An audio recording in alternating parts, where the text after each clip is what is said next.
আওয়ামী লীগ কর্মীদের প্রশিক্ষণ দেওয়ার অভিযোগ ওঠা সেনাপ্রধান জেনারেল ওয়াকারুজ্জামান পদত্যাগ করেছেন সম্পর্কের কথা স্বীকার করে পদত্যাগপত্র জমা দেন তিনি। আধিপত্য কোনোভাবেই মেনে নেওয়া হবে না বলেও জানান সেনা কর্মকর্তারা। কোর্ট মার্শালের মুখোমুখি হচ্ছেন আওয়ামী লীগ কর্মীদের প্রশিক্ষণ দেওয়ার অভিযোগে আটক সেনাবাহিনীর প্রধান জেনারেল ওয়াকারুজ্জামান। তার বিরুদ্ধে পাওয়া অভিযোগের সুষ্ঠু ও নিরপেক্ষ তদন্তের লক্ষ্যে ইতোমধ্যে একটি তদন্ত আদালত গঠন করেছে সেনাবাহিনী। প্রাথমিক তদন্তে অভিযোগের সত্যতা পাওয়া গেছে। রাজধানীর বসুন্ধরা আবাসিক এলাকা সংলগ্ন কেবি কনভেনশন সেন্টার এখন টক অব দ্য কান্ট্রি। সারা দেশ থেকে কার্যক্রম নিষিদ্ধ আওয়ামী লীগ ও ছাত্রলীগের তৃণমূল কর্মীদের সংগঠিত করে গোপনে সেখানে নাশকতার প্রশিক্ষণ দেওয়ার অভিযোগ উঠেছে। এই ঘটনায় গ্রেফতারকৃতদের জেরা করে প্রাথমিকভাবে এমন তথ্য পেয়েছেন গোয়েন্দারা। আর ট্রেনার সেনা কর্মকর্তাকে আটক করে তদন্ত শুরু হয়েছে। প্রিয় দর্শক, এইমাত্র পাওয়া তাজা খবর। আজকের এই ভিডিওতে আপনাদের সামনে বেশ কিছু চাঞ্চল্যকর তথ্য তুলে ধরা হবে। যে ভিডিওটি আপনারা শুরুতে দেখেছেন, মূল ভিডিওটি আপনারা দেখলে অবাক হতে বাধ্য হবেন। দর্শক, আসুন মূল ভিডিওটি আগে দেখে আসি। অবশ্যই ধৈর্য সহকারে পুরো ভিডিওটি দেখবেন। চ্যানেলে নতুন হয়ে থাকলে এখনই চ্যানেলটিকে সাবস্ক্রাইব করে রাখবেন পরবর্তী আপডেট পাওয়ার জন্য। আসুন মূল ভিডিওটি দেখে আসি। গোপনে নাশকতার ট্রেনিং এ সংশ্লিষ্ট সেনা কর্মকর্তা ও তার সুপিরিয়র কমান্ডকে কোর্ট মার্শালের মুখোমুখি করা হচ্ছে। প্রাথমিক তদন্তে তাদের সংশ্লিষ্টতা পাওয়ার পর সেনাবাহিনীর তরফ থেকে দুটি তদন্ত আদালত গঠন করা হয়। আন্তঃবাহিনী জনসংযোগ পরিদপ্তর আইএসপিআর গণমাধ্যমকে বিষয়টি নিশ্চিত করেছে। ঘটনার সাথে সরাসরি সম্পৃক্ত হওয়ায় ইতোমধ্যে তাকে সেনা হেফাজতে নেওয়া হয়। বিবিসি জানিয়েছে, রাজনৈতিক বৈঠকে সেনা কর্মকর্তাদের অংশগ্রহণের অভিযোগ কৌতূহলের জন্ম দিয়েছে। বিশেষ করে ওই কর্মকর্তাকে সেনা হেফাজতে নেয়ার পর তার বিচার প্রক্রিয়া কি হবে তা নিয়েও চলছে নানা আলোচনা। আইএসপিআর বলছে, প্রাথমিক তদন্তে অভিযোগের সত্যতা পাওয়া যায়। পূর্ণ তদন্ত সমাপ্তি সাপেক্ষে প্রাপ্ত তথ্য প্রমাণের ভিত্তিতে উক্ত সেনা কর্মকর্তার বিরুদ্ধে সেনাবাহিনীর প্রচলিত আইন ও বিধি অনুযায়ী যথাযথ শাস্তিমূলক ব্যবস্থা গ্রহণ করা হবে। অর্থাৎ সেনাবাহিনীর অভ্যন্তরীণ আদালতেই হবে অভিযুক্ত ওই কর্মকর্তার তদন্ত ও বিচার, যা কোর্ট মার্শাল হিসেবেই পরিচিত সাধারণ মানুষের কাছে, বলেছিলেন অবসরপ্রাপ্ত মেজর নাসিরউদ্দিন আহমেদ।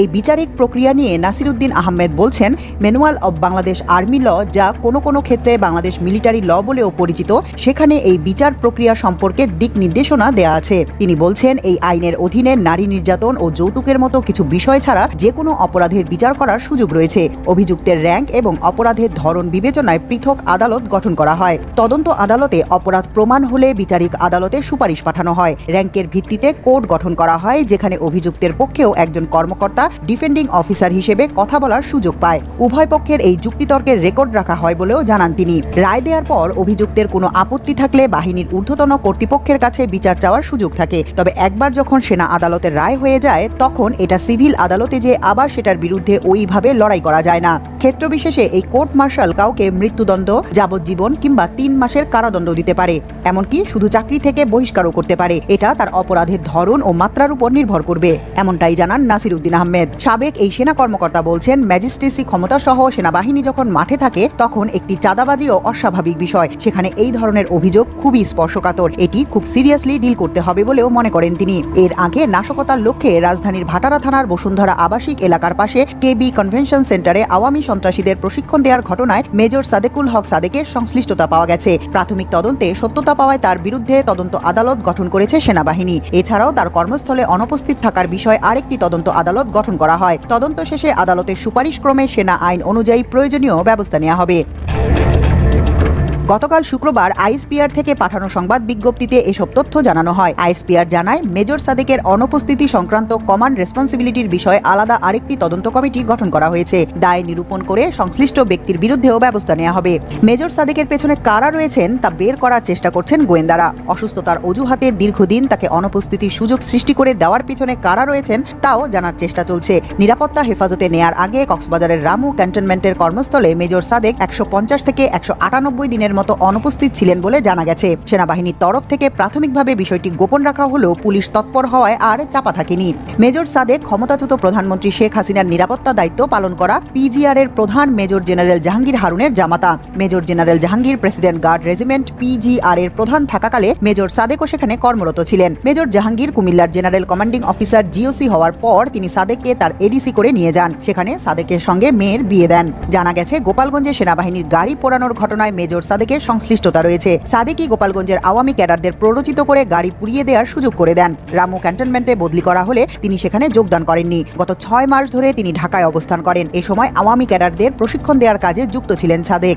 আর এভারকেয়ার ল্যাবেট সহ বিভিন্ন হাসপাতালে ভর্তি হয়ে অসুস্থ হিসেবে কাগজপত্র সংশ্লিষ্ট সেনা দপ্তরে পাঠান যাতে চাকরি না যায়। মেজর সাদেকের শ্বশুর জেনারেল জাহাঙ্গীর বর্তমানে অবসরে রয়েছেন। তিনি তার জামাতার চাকরি রক্ষার জন্য সেনা সদরে তার পরিচিতদের কাছে তদবির করেন। জেনারেল জাহাঙ্গীর আওয়ামী লীগের রাজনীতির সঙ্গে জড়িত। 2009 সালে লেফটেন্যান্ট কর্নেল থাকাকালে সিআইবি উইং এর G1 আর্মি হিসেবে ছিলেন। তিনি জেনারেল তারেক সিদ্দিকের প্রতীক গ্রুপের সিইও হিসেবে যোগ দেন। সামরিক বাহিনী সমগ্র কেনাকাটাই ছিল এই কোম্পানি। মেজর সাদেকের বর্তমান কমান্ডিং অফিসারও একসময় হাসিনার নিরাপত্তার দায়িত্বে ছিলেন বলে জানা গেছে।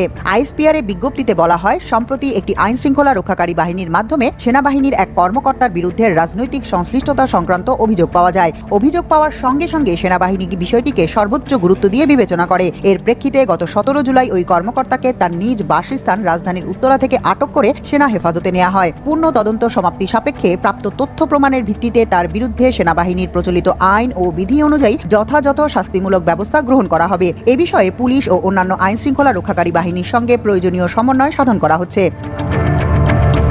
গত বৃহস্পতিবার সেনা সদরে আয়োজিত ব্রিফিংয়ে সাদেককে হেফাজতে নেয়ার বিষয়টি নিশ্চিত করা হয়। এর আগে সশস্ত্র প্রশিক্ষণে মেজর সাদেকের সংশ্লিষ্টতার বিষয়ে গত বৃহস্পতিবার বিস্তারিত সংবাদ প্রকাশ করে আমার দেশ। তাকে নিরাপত্তা হেফাজতে নেয়ার বিষয়টিও সংবাদে উল্লেখ করা হয়। এ নিয়ে দেশব্যাপী তোলপাড় সৃষ্টি হয়। কেবি কনভেনশন সেন্টারের প্রশিক্ষণের ঘটনায় গত 13 জুলাই ভাটারা থানায় একটি মামলা হয়। মামলায় প্রায় 400 জনকে আসামি করা হয়। মামলাটির তদন্ত করছে ডিবি পুলিশ। ডিবির যুগ্ম কমিশনার নাসিরুল ইসলাম আমার দেশকে বলেন, এ পর্যন্ত 22 জনকে গ্রেফতার করে কারাগারে পাঠানো হয়েছে।